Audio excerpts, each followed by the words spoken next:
Assalamu alaikum warahmatullahi wabarakatuh, fellow beautiful people of the world.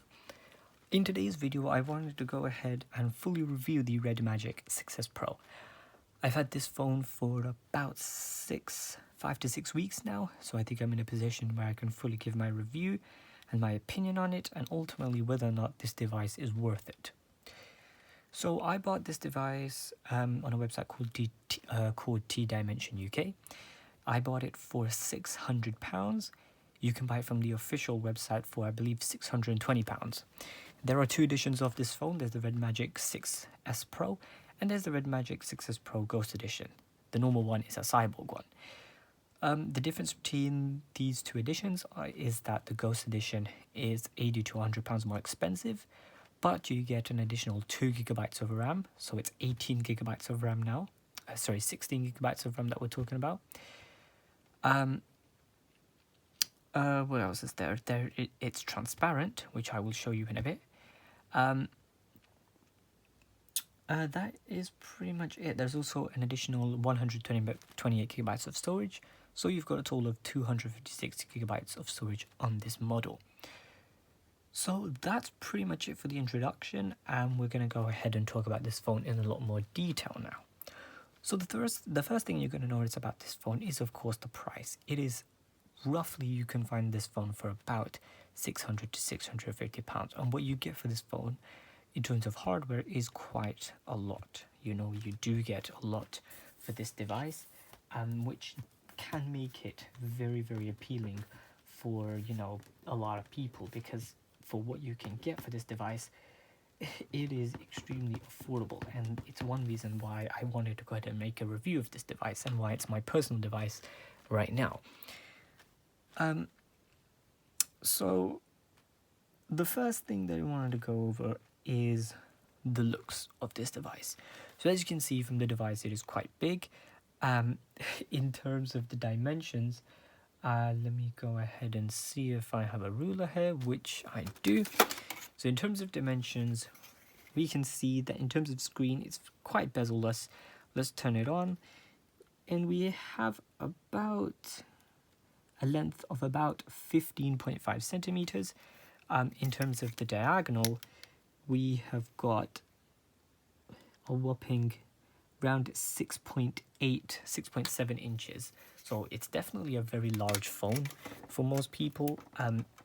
But then again, large phones mean you've got more content to view. You've got a nice, enjoyable experience. So you've got a big display at the front. On the sides, you've got the exhaust vent. You've got your capacitive touch trigger buttons. You've got the power button. You've got a microphone. You've got the antennae lines. At the back, you've got a stereo speaker. You've got the USB-C port. You've got the SIM ejector tool. This phone is dual SIM. You've got more antenna line. You've got the volume up and down button. You've got the intake vent. You've got your game space, not proprietary, but you've got your game space button there, slider. You've got a 3.5mm headphone jack, which is very, very nice. And you've got another antenna band. At the back, this is where the Ghost Edition comes into its beauty. As you can see, you've got a half transparent glass back. You've got your triple camera set up here. You can see that the design definitely is unique. It's definitely a selling point of this phone. No other phone pretty much looks like this when you buy it from the manufacturer itself. So it's definitely a very nice phone. Let me go ahead and just bring it close up so you guys can see it, hopefully in full detail. As you can see, it's definitely a very, very beautiful device. I definitely do like how it looks. It's definitely a selling point. You definitely want to buy this phone so you can show it off, because no other phone looks as nice as this. This little symbol here is also can act as an LED. It can either shine continuously or it can pulsate like a heartbeat. Personally, I keep it off because it's a waste of battery, even though it's a little bit, and it's on the back and it's quite small, so you're not really going to notice it much. There is also a trigger at the back here, which unfortunately does not work very well. It's definitely very disappointing. I was really hoping that this button would work well. Maybe I could use it as a reload or a prone button when I'm playing games. But unfortunately, this button does not really work very well at all. I turned it off. It's more of a, definitely a gimmick. You know, most of the time it doesn't work. And when it does work, it works in situations where you don't want it to. So I turned this button off. It's very disappointing that this button doesn't work properly. But that's pretty much it for the looks. Definitely a very unique phone in terms of the looks. Definitely love it personally. Whether or not you like it is obviously personal preference. Looks is always personal preference related, so whether or not you like it is completely up to you. So the next thing you are definitely going to notice about this phone is the display. Now, this phone has a very good display. You've got, as I said before, a 6.7, 6.8 inch display. It can get very, very bright. I believe it's around 700 to 800 nits. You can definitely see in direct sunlight. It's definitely a very, very bright phone. Personally, I keep it around a quarter most of the time. So, you know, excuse me,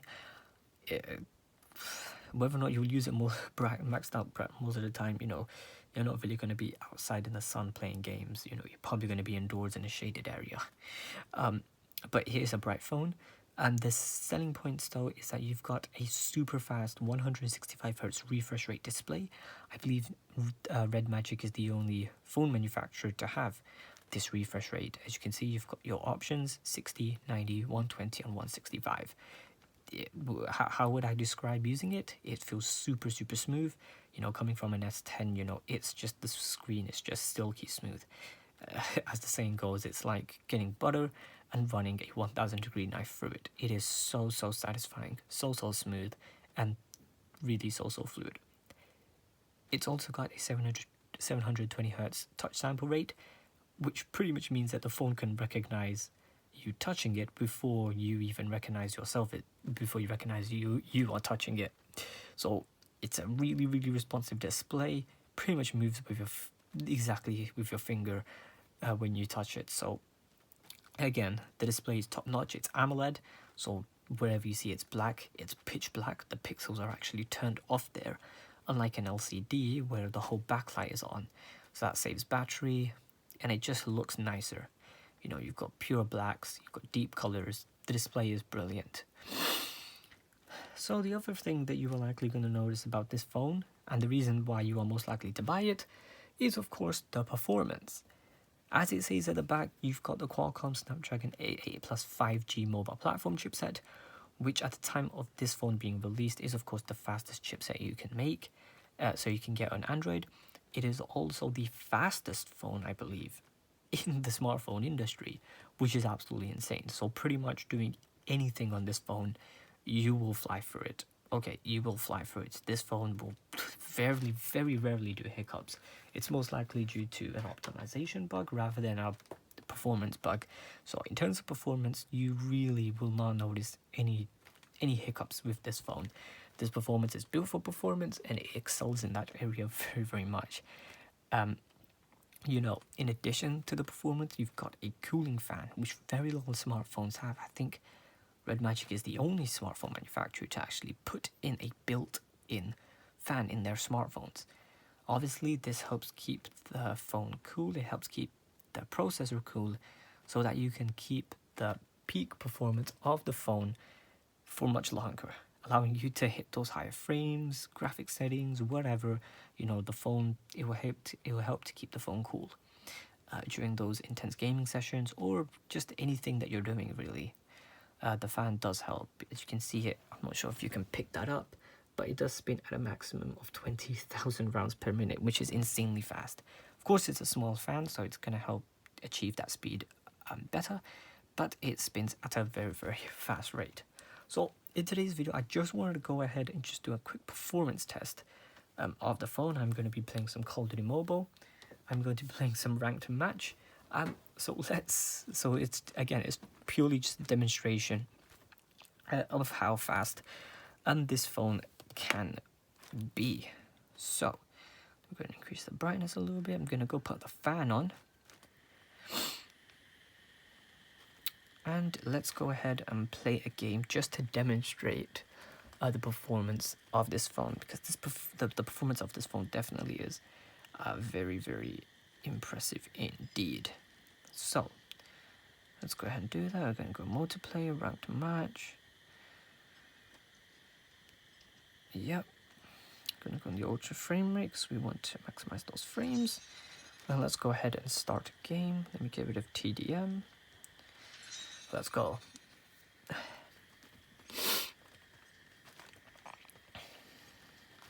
So in this match, I am going to be using the left and right, the upper right and upper left trigger buttons, just to see how those play out as well. Nuketown, obviously.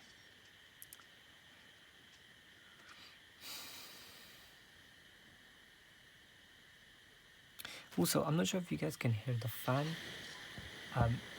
That's approximately how loud that is. It can get quite loud. Hopefully you guys can hear the fan.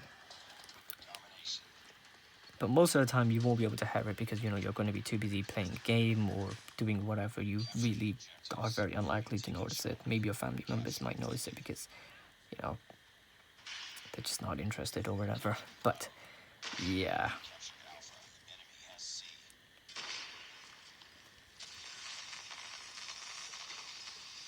Look at this camper. Unbelievable.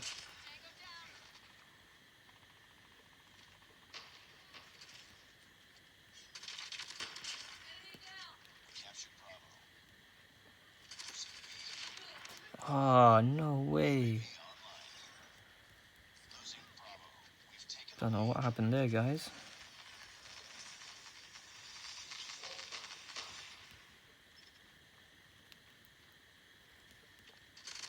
How? What is this guy doing? He's just constantly aiming down his gun, isn't it?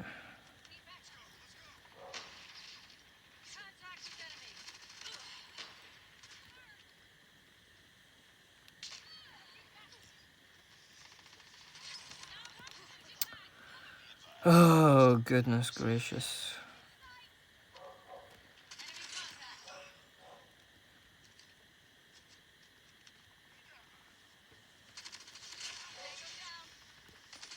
Look at this camper! Oh my god, are you serious right now?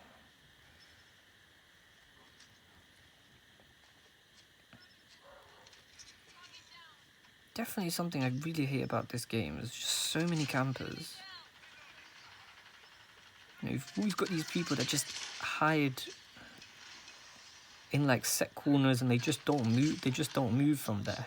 It's ridiculous.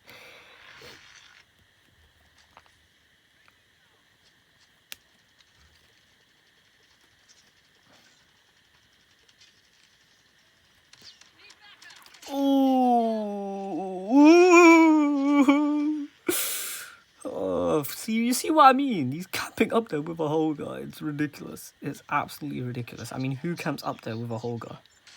Honestly, he's even got a trophy system there, so you can't even do anything. So stupid. It's absolutely ridiculous.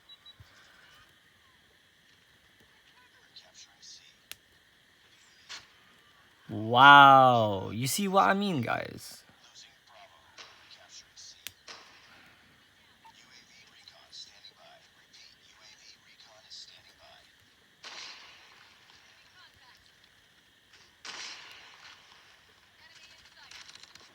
How? Oh, yeah. Oh, my goodness. Look at that. I was literally behind the truck and he still managed to kill me somehow. Oh, goodness gracious. It's like, why bother playing Domination? Go play TDM if you're going to camp like that.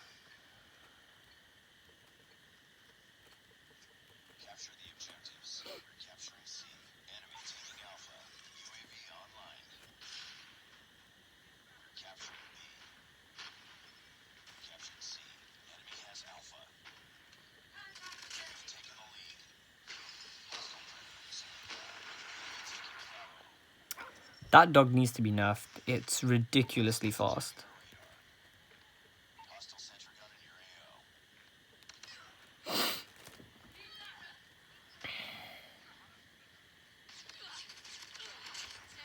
trying to spawn trap.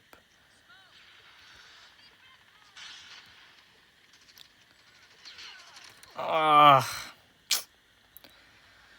Oh, really, I'm lacking, guys. I do apologize.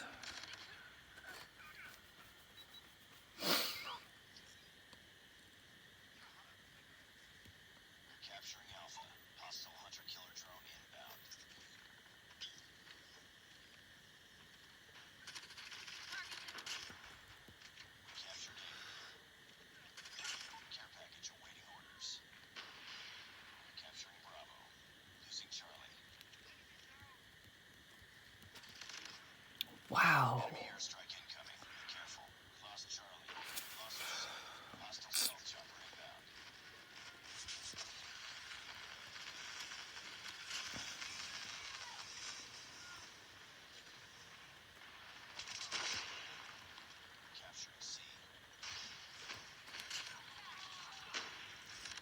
Ah.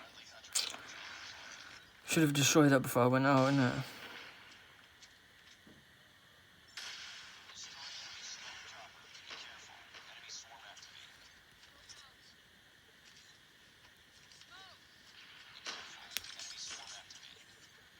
Didn't they just get a swarm?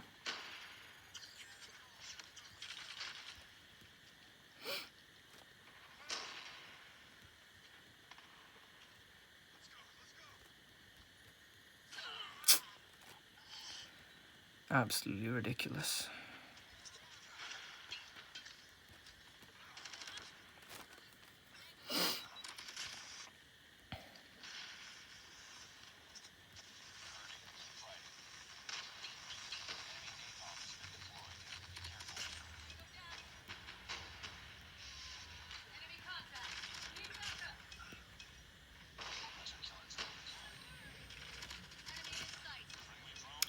Oh my god, man. What can you do?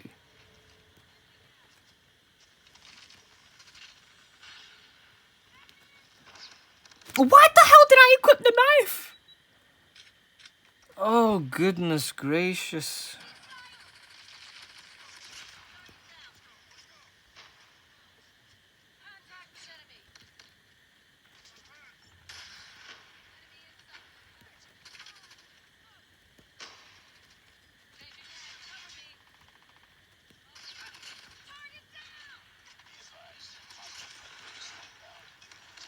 Oh my god. Guys, you have never seen a team more campy than this. I guarantee it. I fully guarantee it. No way you've seen a team more campy than this. There's just no way.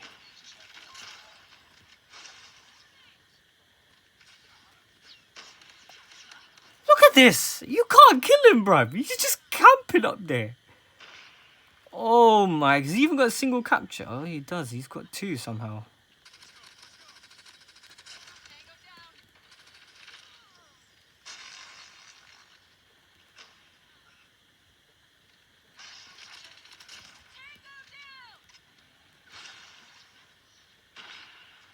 But that's the state of Call of Duty Mobile, guys. You've got just campers. Ridiculous. Trophy system after trophy system. It's just stupid. Hopefully, that goes to show you the performance of the phone. For reference, that was running at around 90 frames per second the whole time. So, Call of Duty Mobile I believe, only supports 90 frames per second for now, which, you know, is a bit disappointing. I would have liked to fully utilize that 165 hertz display, but, you know, during multiplayer game rate, you can reach a maximum of 90 frames per second. But hopefully that gives a good representation of the performance of the phone. But let's go back to the review. So the next thing that we're going to talk about besides performance is the battery. So I believe I started the match at 79%, and it only dropped by 4% considering I was playing the game at 90 frames per second. I believe that game was around 6 minutes long, which, you know, you guys can do the math. I'm not good at maths. But the battery, it is a 50-50 milliamp battery, so it's definitely quite a large battery. Not as large as, you know, the ROG phone's 6000 milliamp behemoth, but it definitely still is a big battery. One noticeable feature about this phone is that if you go into a game, let's say I go back into Call of Duty Mobile, and I bring up the game space area from swiping from the left or the right, left or right, before I get the wrong way around. As you can see, you've got different modes. You've got your balance, your rise, your beyond, performance, infinite for when you want to go, when you want to really clock up the CPU and GPU to their maximum potential. You've got this feature here called charge separation. What this essentially does is it makes sure that the phone is powered purely by the power supply port rather than being powered by the battery. So let's say I get my charging cable and I plug it in, and then I press the charge separation feature. What's happening now is that the phone is being powered entirely by the power supply, okay, rather than being powered by the battery. Now this has a multitude of different benefits. One is that there's less wear and tear on the battery. Less wear and tear on the battery means that battery life and battery lifespan will be improved greatly. So that means you're going through less charge cycles, the health of the battery can be prolonged for much longer. When you're playing games or doing anything intensive that can run down the battery a lot, I would highly recommend you plug in your phone, activate the charge separation feature, and then just leave your phone that way, because now everything on the phone is being powered by the power supply and not the battery. The battery is just totally cut off. The moment you let go, then the battery starts to kick in and you start using the battery supply. It works very, very seamlessly. Again, this also reduces heat, so performance is also improved. It's just great. So the lifespan of the whole device is just easily prolonged. So that charge separation feature is definitely something that you want to take advantage of. It's a great feature, and I wish more smartphones had that. So the battery is very, very good. You especially if you're a person who's not going to be using the phone that much, this battery will last you a very, very long time. But then again, if you're buying a gaming phone, you're probably not going to be using it for just regular usage. You are going to be using it to its absolute potential. In terms of RAM, honestly, it has 16 gigs of RAM, and as you can see, I very barely use the RAM. It just has so much. Honestly, it's so future-proofed. This phone will keep apps open for such a long time. Sometimes I'll go a day or two and it will still have the exact same app open where I left it, even Call of Duty Mobile sometimes. So in terms of RAM management, this phone definitely is extremely, extremely good. But the next thing that I really did want to talk about is the cameras. Now, this is something that definitely does disappoint me about this phone. So if we flip over to the back, we've got, I believe, an 8 megapixel ultra-wide camera, a 64 megapixel main camera, then a 2 megapixel macro camera. Then I believe at the front, we've got an 8 megapixel front-facing camera. So in terms of camera quality, it really is very, very disappointing. The front-facing camera,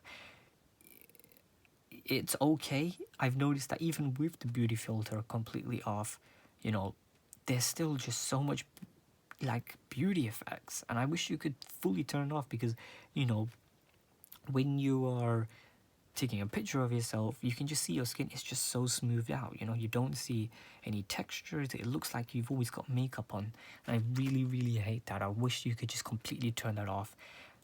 It's very, very disappointing from the front-facing camera. It also only maxes out at 1080p at 30 frames per second. There is no 60f option, no 4K from the front camera. Very, very disappointing coming from the front camera. It should have at least been 1080p 60 like its competitors, like the ROG phone, but unfortunately it only maxes out at 1080p 30 fps. Again, very, very disappointing. Moving on to the rear cameras, also they are very, very disappointing, unfortunately. The photo quality is okay. In good light, you can take good photos, I must say. But the moment you dip to low light, the moment you use the ultra-wide lens, it's definitely not as good of high quality as competitors. Again, the camera is usable. It is serviceable. You can use it. You can take decent pictures with it. But in comparison to the competition, especially coming from an S10 with a very, very excellent camera array, this phone is just lacking. It just is. You know, you can't use the ultra wide camera for video at all. You know, no matter what frame rate or resolution you're at. The night mode, you can't extend the exposure to let in more light to brighten up the photos. You know, there's no telephoto lens, so the moment you start zooming in, quality just take an absolute dip. There's no optical image stabilization on any cameras, so the pictures are just gonna be, you know, when you're trying to steady your shots, it's just gonna be shaky all the time. You know, when you take a picture and it appears blurry, you know, that's not nice at all. Moving on to the macro camera, it is just appalling, this macro camera, honestly. I'm gonna try and show it to you guys now, but you need to get so close, well, not so close, but you need to get fairly close to your subject. And the moment the light is terrible, like you're not in natural bright light, which we are not in now, we're in artificial light, you know, this phone just struggles. Like, I'm trying to take a macro camera of this, you can't use the flash, and you know, it's just struggling. You know, it really is struggling. As you can see, I'm not sure if you guys can pick it up, but there's the little red dots which indicate that that is the area that you want to take it from, but it's not focusing. When it's green, which hopefully I can try and take a picture of, but unfortunately this is not working. But usually when you're in decent range, there will be green dots on that magnifying area, and then that's when you would take it. That's when the phone is able to be fully focused on that particular area. Again, you know, the camera is just really, really disappointing. I wish Red Magic put in a good set of cameras, namely get rid of the macro camera, put in a telephoto camera, make sure you can use the ultra wide camera for video. I don't know why you can't do that. It just baffles me. In terms of camera quality, you know, you can record at 4K 60 or 8K 24, I believe. But again, you know, the quality is just not there. It's very, very disappointing, I must say. And, you know, if you're getting this phone for great cameras, please do not buy this phone for the cameras. You will be very, very disappointed. But yeah, that's pretty much it for the cameras. I'm sorry if I didn't get to really take any photo samples. I will try to take some now, actually. And then you guys can determine if the quality of it is okay. So I'm gonna try and take one of the macro camera as well, if I can, but this macro camera is just really bad. It's a 2 megapixel sensor. You know, it really is appalling. You know, you're better off taking a picture from the main camera and then just simply cropping in from there, because the quality of this camera is just garbage. It's really, really appalling. You know, you barely focus any of the time. The detail is just lacking. Now look at this. It's a garbage photo, isn't it? This is so much more better. Look at that. You pinch in, it's just better. It's better. You know, why would you try to take a macro camera when the quality is just absolute piss poor, isn't it? So, you know, main camera is good. Ultra wide camera is disappointing. It is wide. But again, you know, the camera quality is just really, really bad.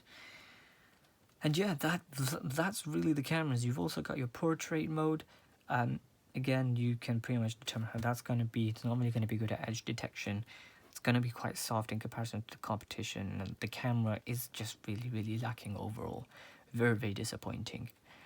Another thing that's very disappointing, unfortunately, about this phone is the software. Now, this is running Nubia's software. And unfortunately, it is just very disappointing as well. It's not as polished as Samsung's One UI software, or Huawei software, or Xiaomi, or OnePlus, or even Google's stock Android. Definitely one of the worst operating system experiences that I've had.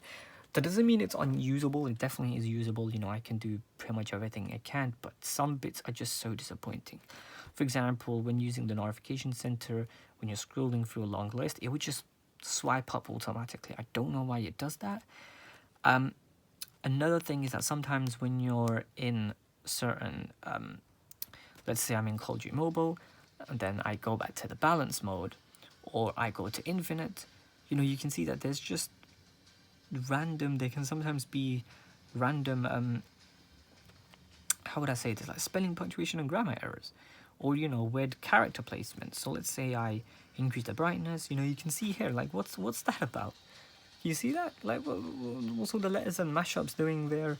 You know, you can tell the software just, it feels half-baked, like they've not completed it properly. So the software is definitely an area where Nubia has saved a lot of money in development. You know, the software, you can tell, is definitely lacking. Again, the hardware is all there. The software just needs to be here. One area where the hardware is lacking, of course, the cameras. No amount of software is going to be able to help,